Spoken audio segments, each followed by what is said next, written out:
تعالوا نتكلم بصراحة. ساعات اللي بيكون قريب منك واللي بتثق فيه وتأمنه على حياتك بيبقى هو نفس الشخص اللي بياخدك لطريق مفيش راجع منه.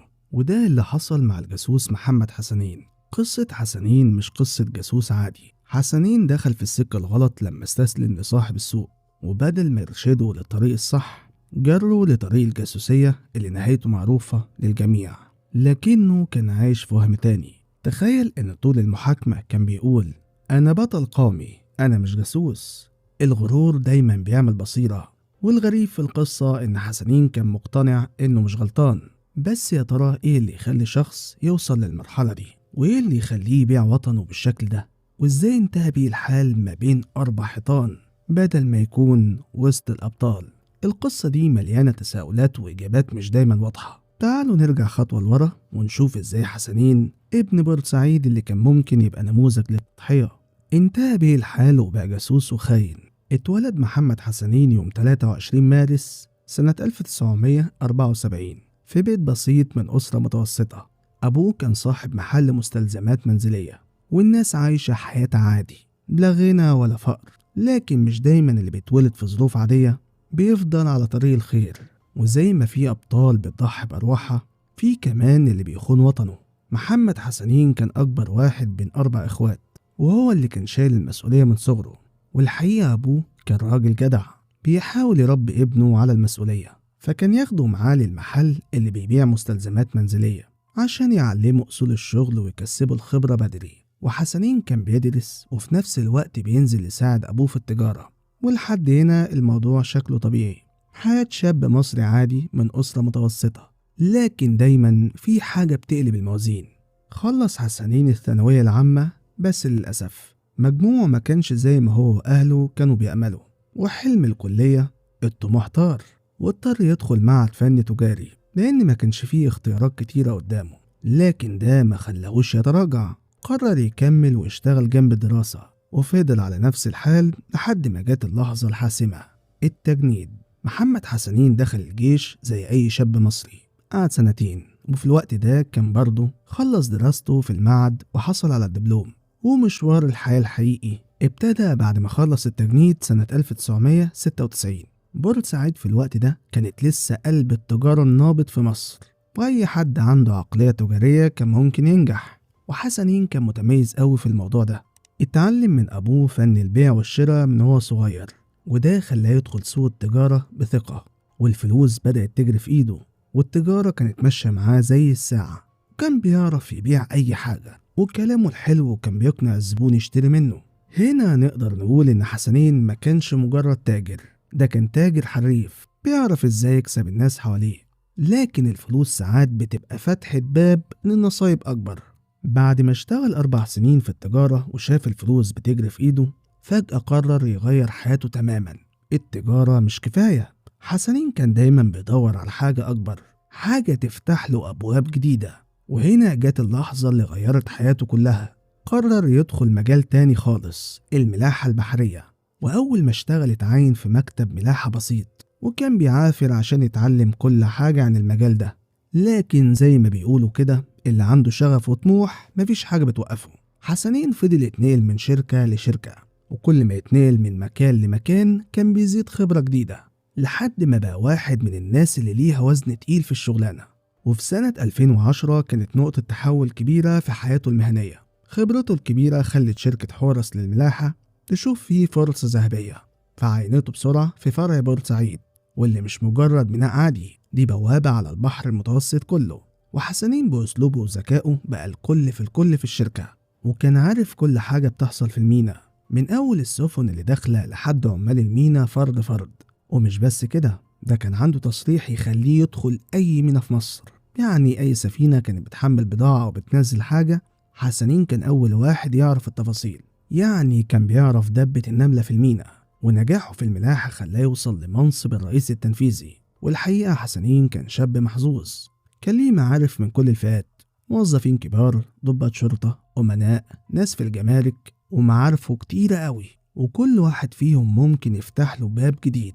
يعني تخيل كده إن ربنا أنعم عليك بمنصب كويس، فلوس وعيلة محترمة، ورزق وفير يتمناه أي شاب. إيه اللي يخليك تبقى خاين وتدمر مستقبلك في لحظة؟ خليني أقولك، على قد ما حسنين كان عايش في الخير ده كله، كان عنده نقص وعدم رضا، والنقص ده مش في المال، ده بيرجع للشخص والبيئة اللي نشأ فيها. حسنين مع الوقت بدأ يميل لشلة جديدة، ودي شلة زي ما بيقولوا شلة السوق، والشلة دي كانت زي عود الكبريت، كل واحد فيهم ممكن يولع الدنيا بحالها. المهم في يوم من الأيام وهو قاعد معاهم، واحد منهم قرب عليه وقال له بقولك يا حسنين، أنا لقيت لك موقع هيبسطك. حسنين ببساطة من غير ما يفكر قال له أيوة بقى يا عم، دلني بدل ما احنا قاعدين كده. وهي دي كانت البداية، لأنه دخل في دوامة خطيرة جدا وبدأ يختار ويتكلم ويدفع فلوس. بس حسنين كان بيقول لنفسه إيه اللي ممكن يحصل؟ أنا عندي فلوس وعلاقات، إيه اللي ممكن يخسرني؟ بس الحقيقة إن اللحظة اللي فكر فيها كده هي اللحظة اللي ضيع فيها كل حاجة، والطمع اللي خلاه يتنقل من تجارة لملاحة كان هو نفس الطمع اللي خلاه يختار الطريق الغلط. المهم بدأ يتعرف على بنات من جنسيات مختلفة، وطبعا في الأول كان الموضوع بالنسبة له مجرد تسلية، بس الموضوع عجب حسنين جدا وبدأ يدخل كل يوم ويتكلم مع بنات. وفي يوم من الأيام وقع في حب واحدة منهم، بنت كانت بتكلمه بطريقة فيها شياكة ولباقة ومخلياه متخدر بكلامها. وفي كل مرة كانت بتسأله أسئلة بريئة، أسئلة زي اسمك إيه، سنك، شغال إيه، وهو طبعا عمال يجاوب بكل ثقة ومش حاسس بخطورة الكلام اللي بيقوله. لحد ما جه اليوم اللي كشف عن شغله وقال لها إنه مدير تنفيذي في شركة حورس للملاحة البحرية، ومش بس كده، كل السفن اللي بتدخل وتخرج لازم تمر عليا. قال لها الكلام ده بفخر وكأنه بيثبت لها إنه شخصية مهمة. لكن اللي مش واخد باله منه إن البنت دي كانت فرازة للموساد الإسرائيلي. يا نهار أسود، يعني أنا ممكن أتكلم مع حد ويطلع في الآخر ضابط موساد؟ أيوة زي ما سمعت كده يا صديقي، البنت دي كانت فرازة للموساد الإسرائيلي. وعلى فكرة الموضوع ده حقيقي جدا، الموساد وغيره من أجهزة الاستخبارات بيستخدموا وسائل التواصل زي فيسبوك وانستجرام وتويتر عشان يوصلوا للناس بشكل غير مباشر، وممكن يعملوا حسابات وهمية ويظهروا بشخصيات عادية زي إنهم ناس من دول تانية أو حتى عرب، وبيتكلموا كأنهم مش مهتمين بالسياسة قوي أو أي حاجة مريبة، والهدف إنهم يقربوا للناس ويكسبوا ثقتهم واحدة واحدة. وطريقة شغلهم ممكن تبدأ برسالة عادية جدا زي إنهم يتعرفوا على الشخص، يسألوه أسئلة شكلها عادي وبريء، وفي نفس الوقت يكونوا بيلموا معلومات شخصية عنه، وأوقات كمان يعملوا صداقات مزيفة ويبدأوا يحكوا قصص عشان يفتحوا مجال للطرف التاني يتكلم ويشارك كل المعلومات اللي عنده، ومن غير ما الشخص ياخد باله بيكون سلمهم معلومات ممكن تكون مهمة جدا بالنسبة لهم. المهم حسنين كان عايش حياته عادي جدا، بيروح شغل الصبح ويرجع بيته بالليل، يقعد شوية على مواقع التواصل وبعدها يقفل. وفي يوم وبيفتح الفيسبوك بتاعه كالمعتاد لقى طلب صداقة من بنت لابسة لبس مش تمام، وأول حاجة لفتت نظره إن البروفايل بتاعها مكتوب فيه إنها من إسرائيل. الطبيعي إنه يلغي الطلب على طول، لكن حسنين قال لنفسه يمكن تكون صدفة، ومش معقولة الملاك البريء ده ممكن يأذيني، وده موقع تعارف يعني مش حاجة غريبة. وبدل ما يلغي قرر يقبل الطلب. بعدها البنت بدأت تكلمه وتتعرف عليه واحدة واحدة، وكلمة من هنا على كلمة من هنا ابتدت تقول له كلام فيه شوية غزل كده، وبتحاول تخليه يحس إنه مميز وتخليه يكمل معاها، لحد ما قالت له أنت شاب لطيف جدا وبتحب تتعرف على ناس جديدة، إيه رأيك ممكن أعرفك على بنات أصحابي؟ وحسنين ابتدى يدخل في الدوامة ويقول لنفسه إيه يعني دي مجرد دردشة. ومن هنا بدأت تبعت له طلبات صداقة من بنات تانية، وكلهم كانوا جاهزين يتكلموا معاه بكل طلاقة. واللي حسنين ما أخدش باله منه إنه كل ده كان مرتب بطريقة ذكية، وكان هدفهم يجمعوا تفاصيل عن حياته الشخصية والناس اللي حواليه. وحسنين اتحول من مجرد شخص عادي لحد بيشارك معلومات مهمة من غير ما يعرف، وكل ده حصل بسبب شوية محادثات شكلها بريء بس كانت وراها نوايا أكبر بكتير. المهم في أوائل سنة 2011 حسنين وهو قاعد على الفيسبوك وبيقلب في أخبار الناس لفت انتباهه بوست من بنت شكلها مش تمام، كانت مشيرة لينك غريب لموقع اسمه 10 مليون دولار. الموقع ده كان بيقول لأي حد عنده معلومة عن مكان الجنود المخطوفين في لبنان يكتبها، ووعدوا بجايزة خيالية لأي حد هيفيدهم بأي حاجة. الرقم كان ضخم جدا، 10 مليون دولار، مبلغ يخض. حسنين أول ما شاف الرقم ده بدأ الشيطان يلعب في دماغه، ليه يا وادي حسنين ما تجربش، هما مش هيخسروك حاجة، وأنا أعرف أقول لهم كلمتين كده يخلوني أطلع في دماغهم إن أنا عندي معلومات فعلا مهمة. وبحماس واندفاع دخل الموقع وكتب اسمه وعنوانه بكل ثقة، وكتب لهم إنه يعرف إن الجنود مش في لبنان زي ما هم متوقعين، لأ دول في مصر. وكتب المعلومة دي وهو متأكد إنه بيخدعهم، وكل اللي شاغل باله هو الفلوس والبنات. ويعدي يوم والتاني وشهر ورا التاني مفيش أي رد منهم. وكل يوم يدخل على الموقع يشيك، يمكن جاله إيميل، يمكن طلبوا منه تفاصيل أكتر وما أخدش باله، لكن ولا حس ولا خبر. وحسنين بدأ يقلق، وكان في حاجة بتقول إن في لعبة أكبر من اللي هو فاكرها، وإن الموضوع مش بالبساطة دي. وفجأة وفي نص أغسطس حسنين كان قاعد قدام التلفزيون بالليل، والتليفون رن، رقم دولي مميز وغريب.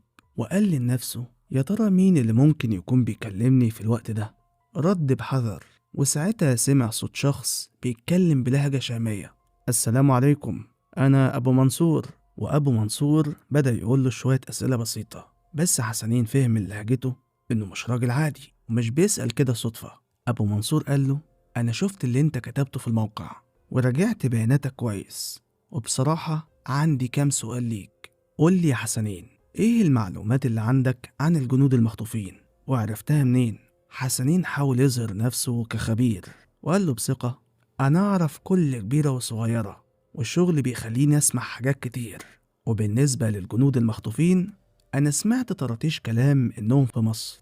أبو منصور كان بيسمع بس وساب حسنين يتكلم، بس كان واضح عليه إنه مش مقتنع. المكالمة دي كانت اختبار لحسنين، وكان واضح إنه بيقيمه. هل حسنين عنده معلومة مهمة ولا مجرد شخص طماع وعايز فلوس؟ في اللحظة دي حسنين ما كانش فاهم إنه بيحط نفسه في دايرة خطيرة جدا، وإن اللعبة اللي داخل فيها أكبر منه. المهم أبو منصور كلم حسنين بعد شهر تقريبا، وبدأت المكالمة: ألو، إزيك يا حسنين، فاكرني؟ أيوة حضرتك أبو منصور اللي اتصلت عليا الشهر اللي فات. تمام، كويس إنك حافظ اسمي. طيب ركز معايا شوية لأن اللي جاي أهم.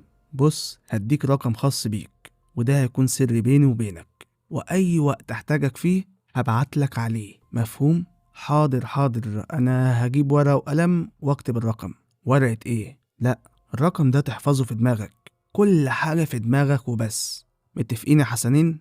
آسف، متفقين. طيب خليني أسألك كام سؤال بسيط عشان أعرفك أكتر.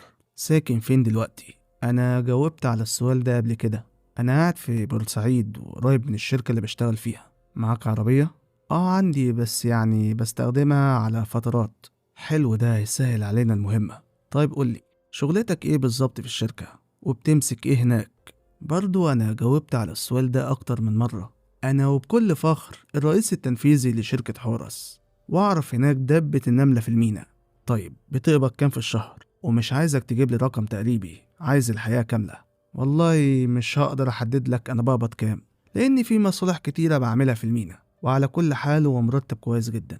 تمام، هبقى أكلمك وقت تاني، وخليك جاهز لأي مكالمة بيني وبينك. حابب أقولك في البداية كان الموضوع سهل وبسيط بالنسبة لحسنين. حد بيديله فلوس عشان معلومات بسيطة، عيشة مريحة، حياة مستقرة، فإيه اللي ممكن يخسره؟ بس اللي ما كانش يعرفه إنه في اللحظة اللي بدأ ياخد فيها فلوس من أبو منصور كان بيحط أول حجر في طريق نهايته. أبو منصور كان دايما بيطلب منه معلومات بسيطة، أسئلة ظريفة كده، زي ساكن فين، وشغلك إيه، وعلاقتك إيه بأهلك. أسئلة ممكن تبان للوهلة الأولى عادية، لكن حسنين فهم إن المقصود منها أعمق بكتير. الأسئلة دي كانت بداية عملية تجنيده، بس حسنين اختار إنه يتغاضى عن الحياة دي ويكمل اللعبة. وعدت الأيام، وكل يوم كان الطمع بياكل في حسنين أكتر. بيفكر إن الفلوس حاجة سهلة، وإن كل اللي بيعمله مجرد كلام فاضي. وفي لحظة ضعف قرر يكمل ويشتغل معاهم، وكان فاكر إنه بيلعب بيهم وإنه قادر يسيطر على الوضع بذكائه. المهم بعد شهرين من الأسئلة اللي شكلها بريء، حسنين قرر ياخد خطوة أعمق، وقام اتصل بأبو منصور بنفسه وقال له: أنا عندي معلومة خطيرة. شفت مجموعة من الفلسطينيين داخلين ميناء بورسعيد، وواضح عليهم إنهم من المقاومة الفلسطينية. المعلومات دي كانت مجرد إشاعة، لكن حسنين كان عايز يثبت أهميته ويكسب ثقتهم بأي طريقة حتى لو بيكذب. وعميل الموساد انبسط من حسنين وقال له: تمام يا حسنين، كويس إنك بلغتني. هبعتلك عنوان بريد إلكتروني عشان نتواصل عليه المرة الجاية. وفعلا بعدها بكام يوم حصل تبادل لإطلاق نار بين جنود إسرائيليين وجنود مجهولين على الحدود المصرية الفلسطينية، وطلعت أخبار إن في جندي إسرائيلي وقع في تبادل إطلاق نار مع جنود مجهولين. طبعا حسنين شاف إن دي فرصة ذهبية وقال لنفسه أهو ده بقى وقتي أثبت نفسي، وسحب التليفون واتصل بأبو منصور وبابتسامة وثقة قال له يا عم أنا حذرتكم، شايف اللي حصل ده؟ أنا اللي بحاول أساعدكم وانتوا ولا في دماغكم. أبو منصور سمعه لحد ما خلص كلامه ورد عليه بهدوء. إيه البلاد اللي تقدر تسافر ليها من غير مشاكل؟ طبيعة شغلي خلتني أسافر بلاد كتير، يعني مثلا سافرت الصين وتايلاند وفيتنام والفلبين. لو ليك مصلحة في أي دولة أنا ممكن أساعدك. طيب تمام، هنتقابل في بانكوك عاصمة تايلاند، جهز نفسك واحجز التذكرة ومش عايزك تشيل هم المصاريف خالص، وبعدين هتعرف كل حاجة. وقبل ما يقفل المكالمة أبو منصور طلب منه حاجة بسيطة كده، لكنه كان عارف إنها مفتاح للتلاعب بيه أكتر. أيوة بالمناسبة، هات معاك كشف كامل بأفراد عيلتك وأصحابك وكل اللي تعرفه. المهم في مارس سنة 2012 حسنين طار لبانكوك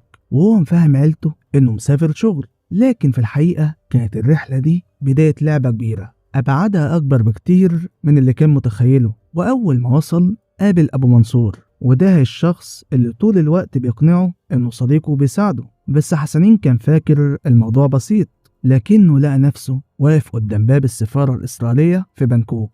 ودخل السفارة وهو مش مستوعب اللي بيحصل، وفجأة اكتشف إن أبو منصور ده مش مجرد صديق، ده بنيامين شاول ضابط استخبارات إسرائيلي. هنا بقى ابتدى بنيامين يسأله نفس الأسئلة، ودي اللي جاوب عليها قبل كده، عن حياته، أسرته، أصحابه ومرتبه. وحسنين اتلخبط شوية بس قال لنفسه يمكن دي تأكيدات. وهنا كانت المفاجأة، كل كلمة وكل همسة كانت بتتسجل صوت وصورة. ومش كده وبس، حسنين اتصرف بتلقائية وكأنه شايف مستقبله مع إسرائيل بوضوح، وقال بكل حماس أنا بحب إسرائيل جدا وأنا معاكم في أي حاجة. وبعد ما خلص حسنين كلامه أبو منصور طلع ظرف من جيبه فيه $2000 كأنه بيقول له شكرا على مجهودك.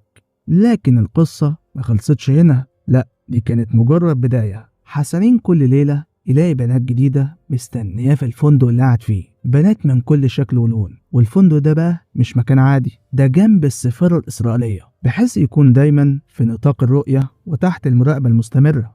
والفترة اللي قضاها حسنين هناك كانت زي كورس مكثف في عالم المخابرات، وعلموه أسرار المهنة اللي مش أي حد يعرفها. خلوه يتعلم تشفير الرسائل بطرق مختلفة، وكمان الكتابة بالحبر السري اللي مش أي حد يقدر يفكها غيرهم. حتى طرق الاتصال بقت بالنسبة له زي قواعد ثابتة، كلها بقت محفوظة عنده. وأول ما رجع مصر كلفوه بمهمة شبه مستحيلة، إنه يتابع حركة السفن في بورسعيد، ومش مجرد سفن بتعدي وخلاص، لأ عايزين يعرفوا كل تفصيلة. السفن اللي داخلة بتجيب إيه واللي خارجة بتودي إيه، خصوصا السفن الإيرانية والحربية المصرية، وحتى السفن الأجنبية اللي ممكن تكون بتعدي من هناك. بس الحكاية ما وقفتش هنا. أبو منصور اللي من البداية كان واخده تحت جناحه كان قايل له إنهم هيتقابلوا تاني في مايو، لكن كأن اللقاء ده اتحول لكابوس. كل ما يجي ميعاد أبو منصور يأجل، وكل ما حسنين يسأل عن المكان يغيره، وبقى مستني مكالمة منه كأنها طوق النجاة، لكن التليفون ما عادش بيرن، وأبو منصور اختفى وكأنه سراب.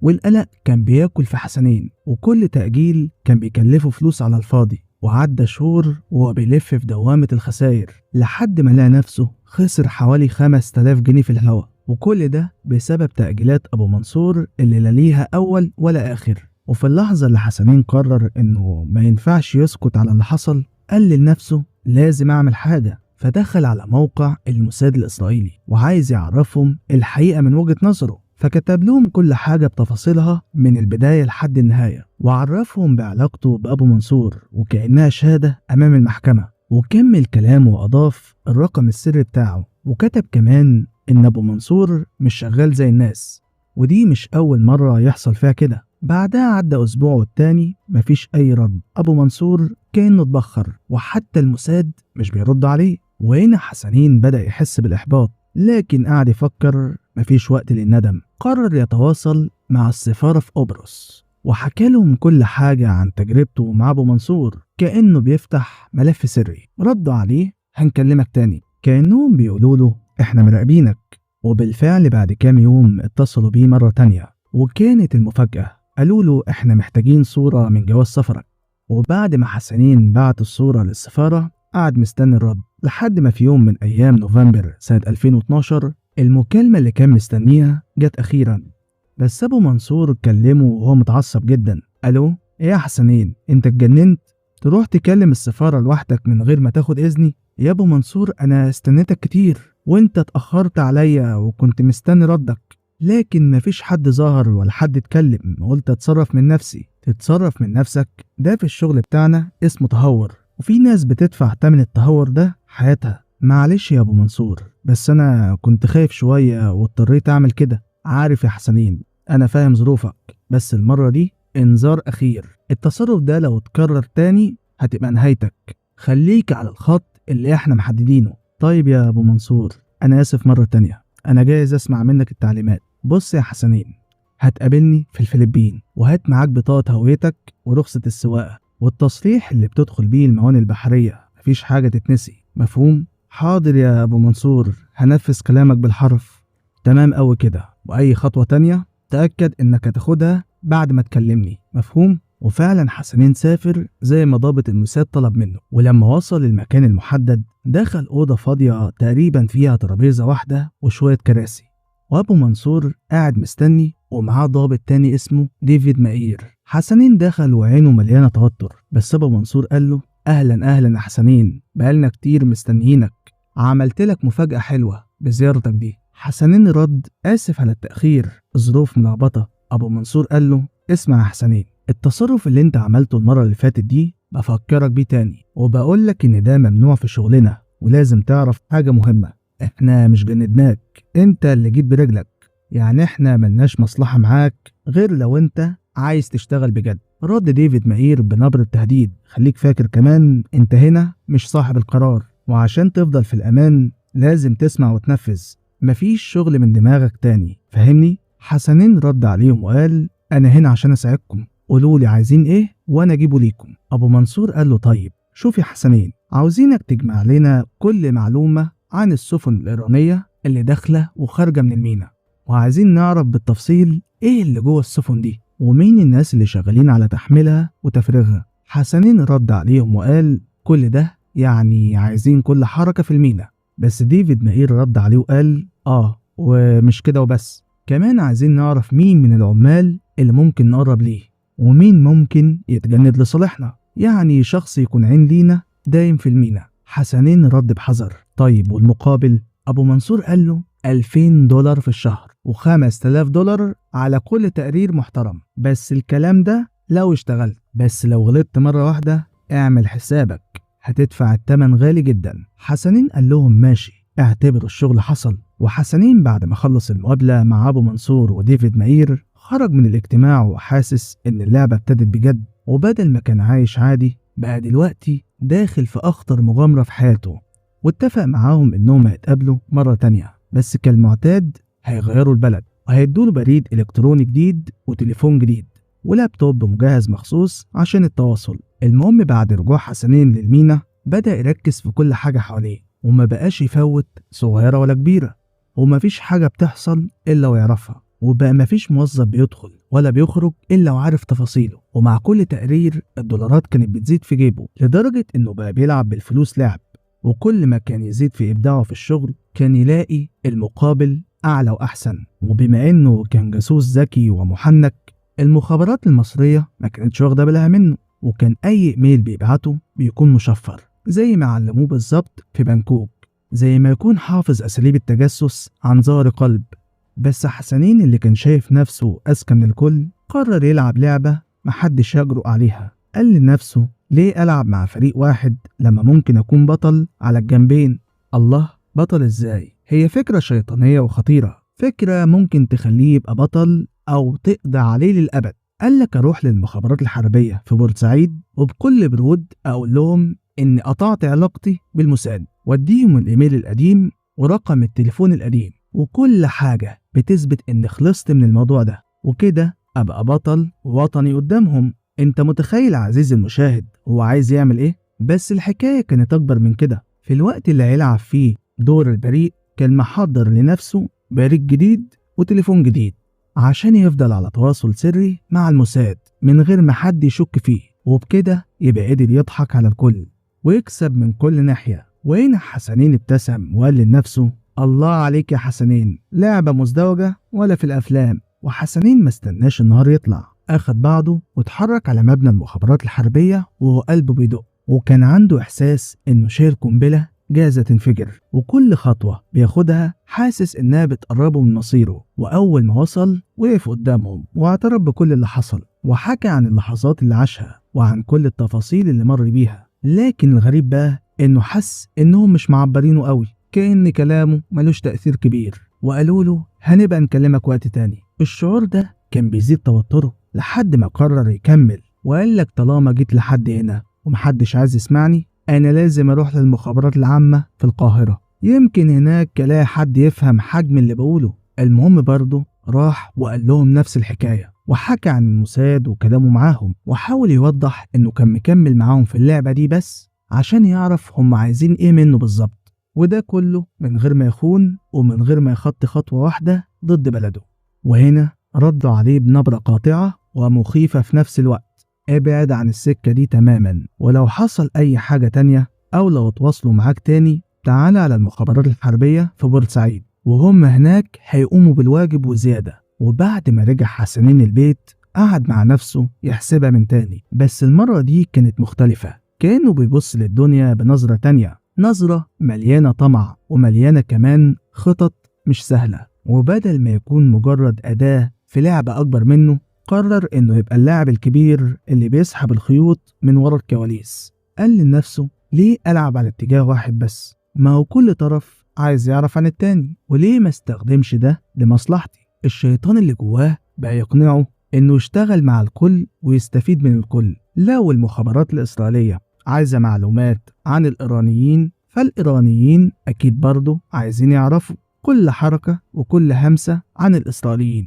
ولو المخابرات المصرية عايزة تعرف معلومات عن الطرفين، هقدر أساعدهم، وهو في الآخر دول هيدفعوا ودول هيدفعوا، وأبقى عزيز مصر القادم. الفكرة دي كانت زي النار اللي مولعة جواه، كل ما يفكر فيها يحس بقوة، يحس إنه امتلك الدنيا كلها، إحساس إنه ممكن يبقى هو العقل المدبر، وهو رأفت الهجان أو رفعت الجمال التاني، وهو اللي بيلعب ويكسب من كل اتجاه، مش مجرد عسكري في لعبة شطرنج، لكنه هو الملك اللي محدش يقدر يلمسه. بس اللعبة دي كانت خطر جدا، وكل خطوة فيها لازم تتقاس بميزان من الذهب. حسنين بعد ما عجبته اللعبة وخياله سرح بيها بعيد، قرر ياخد خطوة محدش غيره ممكن يتخيلها. دخل على موقع المخابرات الإيرانية وبكل ثقة بعت لهم رسالة كأنه عارض عليهم صفقة العمر. كتب اسمه وبياناته وبلغهم إنه عنده معلومات حساسة جدا عن الصهاينة، وإنه جاهز لأي طلبات لو هم مهتمين. كأنه بيقول لهم أنا كنز المعلومات وأنا في الخدمة. لكن طموح حسنين موقفش هنا، لا، صاحبنا حس إنها لعبة يقدر يحركها في أي وقت، وقام راح كلم الجيش السوري وجماعة حزب الله في لبنان، وبعت لهم رسالة كأن الدنيا بقت في جيبه. قال لهم إنه عنده معلومات عن عمليات تهريب سلاح لسوريا، وعن سوريين هاربين على تركيا، وعن جماعات مسلحة تبع داعش جاية على سوريا من البحر. ومش بس كده، ده كمان عرفهم إنه عنده استعداد يغير ولاءه ويتبع المذهب الشيعي، بس يدخل اللعبة الكبيرة دي ويكبر دوره فيها. لكن حسنين كان غافل عن حاجة أساسية، كان ناسي إن المخابرات العامة المصرية شايفاه خطوة بخطوة وعارفة بالظبط هو بيعمل إيه من أول ما بدأ، وكانوا متابعين كل تفصيلة وفاهمين إنه كذاب وبيخفى عنهم تفاصيل كتيرة قوي وأسماء ناس هو تواصل معهم قبل كده. واللحظة دي كانت لحظة كشف، لحظة خليته يكشف إنه مش اللاعب الأساسي اللي كان فاكره، وإنه مش بطل الحكاية. الحقيقة إنه كان مجرد قطعة شطرنج صغيرة جدا، لعبة في إيد ناس أكبر منه بكتير. وفي الوقت اللي حسنين كان مشغول بخططه الشيطانية، كانت المخابرات المصرية بتحضر له مفاجأة كبيرة. مش بس كانوا بيدوروا وراه، لا، كانوا كمان بيسألوا عنه في كل حتة يروحها، من معارفه وأصحابه لحد جيرانه. والحقيقة سمعة حسنين كانت سيئة، الكل عارف إنه ابن القرش، وللأسف مستعد يعمل أي حاجة عشان يحقق مصلحته الشخصية. وهنا رجال المخابرات بدأوا يلتقطوا إشارات لاسلكية خارجة من البلد، شوية شفرات وكلمات مش مفهومة، بس بدأوا يضيقوا دائرة البحث حواليه لحد ما اكتشفوا إنه هو فعلا محمد حسنين اللي كان عايز يوهمهم إنه وطني وبطل قومي. وكانت المفاجأة أكبر بكتير مما تتوقع. حسنين اللي كان عايز يعيش دور البطل اكتشف إنه كان مجرد شخصية ساذجة، وكان فاكر إن الأمور هتمشي حسب خطته. وفي قلب بورسعيد انقلبت حياة حسنين رأسا على عقب في لحظة واحدة. تخيلوا كده، البيت كان هادي وفجأة دخلت قوات المخابرات كأنهم في فيلم أكشن. وأول ما دخلوا المكان فتشوا كل شبر فيه، ومن بين كل الفوضى ظهر موبايل حسنين كأنه كنز مدفون، وبدأوا يحلوا كل الشفرات وكل الأكواد اللي كان مخبيها. وهنا اكتشفوا إنه مش بس واحد عادي، لأ ده كان جاسوس خان بلده ودينه، وبيتعامل مع الموساد الإسرائيلي كأنه بيتواصل مع جيرانه. وفي 2014 تم الحكم على محمد حسنين اللي كان عنده 39 سنة ب10 سنين سجن.